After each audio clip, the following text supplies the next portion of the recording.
When John Stuart Mill published On Liberty in 1859, he was living through a time of contradictions. Victorian England was becoming more democratic, with voting rights expanding and the middle class gaining influence. But Mill saw something that worried him deeply. As the common man gained power, a new threat to freedom emerged, what he called the tyranny of the majority. Now, Mill's insight was for its time rather revolutionary. While earlier philosophers had mainly worried about kings and governments crushing freedom, Mill recognized that your neighbors could be just as oppressive. In the buttoned-up world of Victorian England, where moral conformity was prized above all else, Mill witnessed how social pressure could suffocate individuality.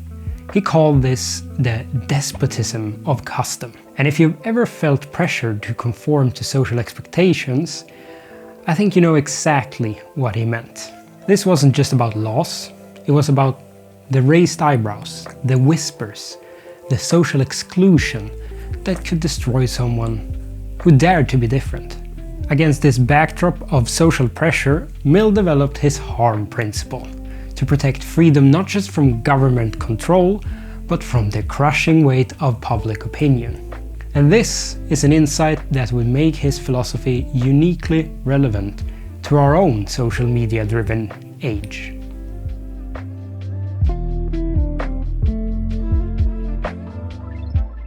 In the opening chapter of On Liberty, Mill articulates his famous harm principle. The sole end for which mankind are warranted, individually or collectively, in interfering with the liberty of action of any of their number, is self-protection. And he further clarifies that the only purpose for which power can be rightfully exercised over any member of civilized community against his will is to prevent harm to others. Now, this formulation establishes two important boundaries. First, the principle applies not only to government action, but also to social pressure. And so he addresses both formal and informal restrictions on freedom. Second, it firmly restricts justifiable interference with individual liberty to cases where harm to others is at stake.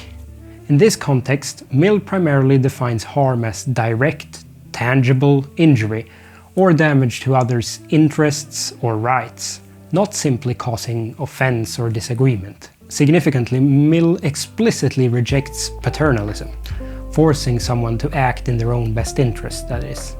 He insists that a person's own good, either physical or moral, is not a sufficient warrant for compulsion. In his view, the only freedom which deserves the name is that of pursuing our own good in our own way, so long as we do not attempt to deprive others of theirs, or impede their efforts to obtain it.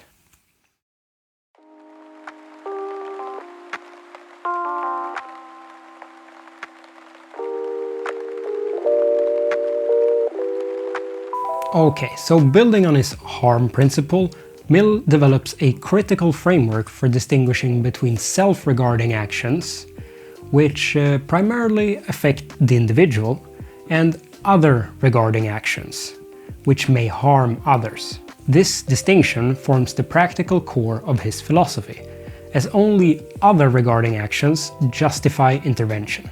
As he writes, "The only part of the conduct of anyone for which he is amenable to society is that which concerns others. In matters that merely concern himself, his independence is of right absolute." Mill acknowledges that few actions affect only the individual in a complete sense. He clarifies that when he speaks of actions affecting only himself, he means directly and in the first instance, recognizing that self-regarding actions can have indirect effects on others. Now, despite this complexity, he maintains that this distinction remains meaningful and necessary for protecting liberty. For example, drinking alcohol privately counts as self-regarding action worthy of protection, but Driving under its influence becomes other regarding because it directly risks harm to others. Okay, so through this distinction, Mill creates a framework for determining which actions society may legitimately regulate and which must remain protected as expressions of individual autonomy. This is a framework that actually continues to influence legal and ethical thinking today. And that's not all, because he identifies 3 specific domains that must remain free from interference, collectively forming what he considers the essential sphere of individual freedom.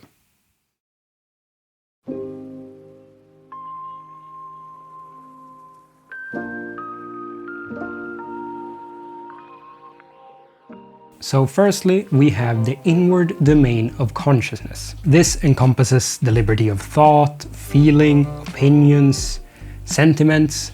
This intellectual freedom forms the foundation for all other liberties in Mill's view. The second protected domain is the liberty of tastes and pursuits, the freedom to design one's life according to one's character and preferences, even when others might find those choices eccentric or plain wrong.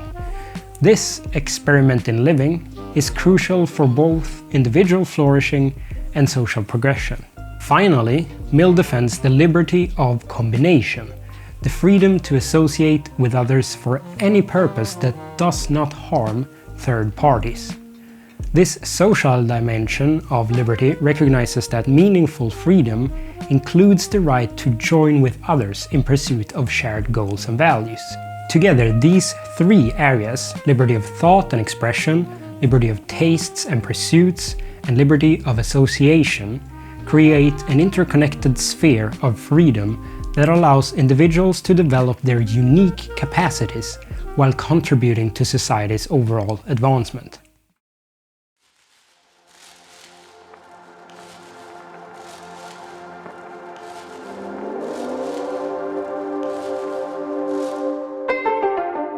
Okay, so let's get this part out of the way.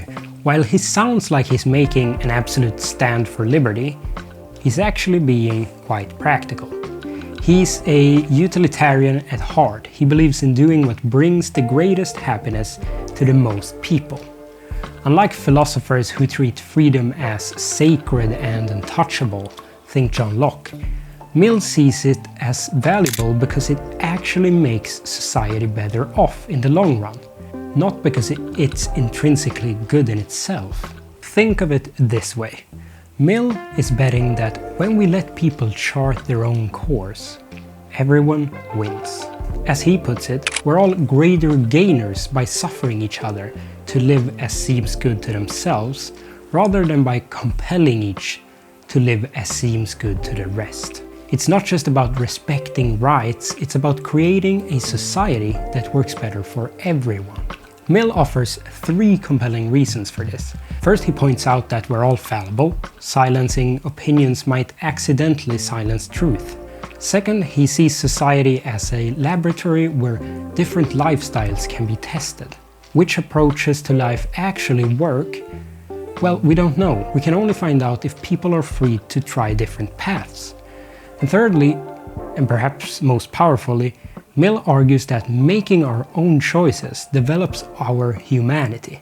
Someone who lets others decide their life plan has no need of any other faculty than the ape-like one of imitation, while choosing for ourselves exercises what makes us uniquely human.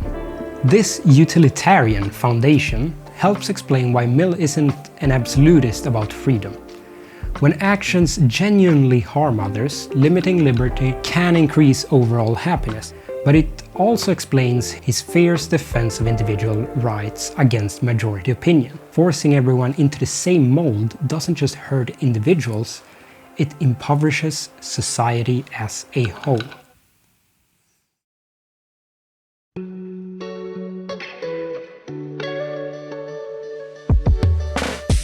Careful attention to qualifications marks Mill's approach to liberty, however. His principle applies only to adults of sound mind, not to children or those unable somehow to make informed decisions. And that's an important limitation that acknowledges the reality of human vulnerability. He also recognizes that people may still be held accountable for actions that risk harm to others, even if no actual harm occurs. And he rejects voluntary slavery, stating that the principle of freedom cannot require that he should be free not to be free.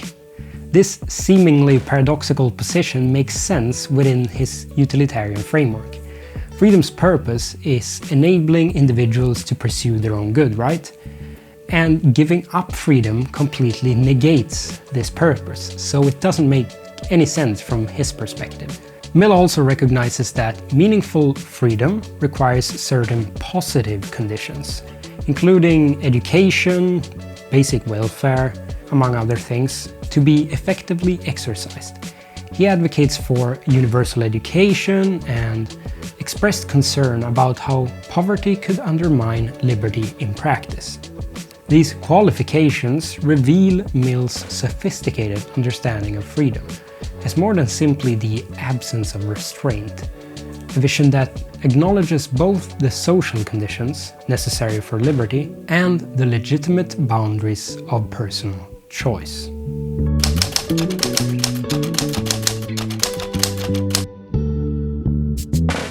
Mill's harm principle is definitely not one of those abstract philosophical thoughts that's just gathering dust in philosophy textbooks.